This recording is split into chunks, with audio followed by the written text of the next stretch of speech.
Hi, welcome to a chemistry shorts. The subtopic I'll be dealing with is stoichiometry. So first of all, let me paste the question, and it says, phosphorus pentoxide is a powerful drying agent that reacts with water as shown in the equation below. Fill in the correct stoichiometric coefficients to balance the equation below. So first of all, I always like to start by rewriting the equation so that I have it for myself. H2O, and that gives us H3PO4. So the next thing that I do is to write out each atom or element on their side of the reaction. So on the reactant side, we have phosphorus, we have oxygen, and then we have hydrogen. And then I count the amount of species I see on that side. So there are 4 phosphorus, there is 10 oxygen because of the 10 over there, but plus the 1 from the H2O. So that's 11. I like to keep them separate like that. So when I do change or add in coefficients, I'm able to change directly the amount of elements. And then for hydrogen, there's 2.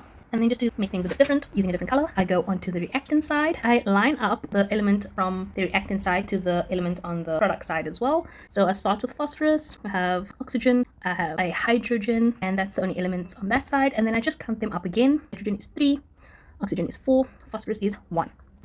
So a way to start would be to match the number of phosphorus atoms on the product side to match atoms on the reactant side.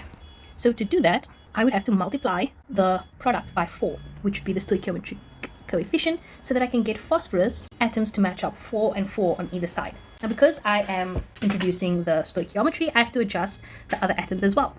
So hydrogen now becomes 4 times 3, so that is 12. Oxygen becomes 4 times 4, which is 16. So I cross out the old species amount and add the new one due to the coefficient that I selected, which is the 4. Now if I come back to the reactant side, my phosphorus match, my oxygens doesn't, and my hydrogens doesn't. Because hydrogen is in its species on its own and oxygen is in 2 of the molecules, I would suggest changing the hydrogen species first, because you're only affecting 1 molecule and you'll see if the oxygens match up or not. So at the moment there's 2 on the product side. The way I can get to 12 is to multiply by 6. So I put 6 as the coefficient in front of the water molecule, and that would make my hydrogens 12, which is 6 times 2. And then my oxygens now become 6. So that's why I left the 1 as it is, because I'm only affecting that part of the oxygen atoms. And if I add 10 plus 6, I get 16. That means I match my oxygens and I match my hydrogens. That means this equation is now balanced. What I like to do now is just to rewrite everything with the correct coefficients on. You don't have to add the one before the phosphorus pentoxide. I'm just doing that so that you can see what the full balanced equation looks like. Again, a 1 you can omit. And that is the balanced equation for this particular example.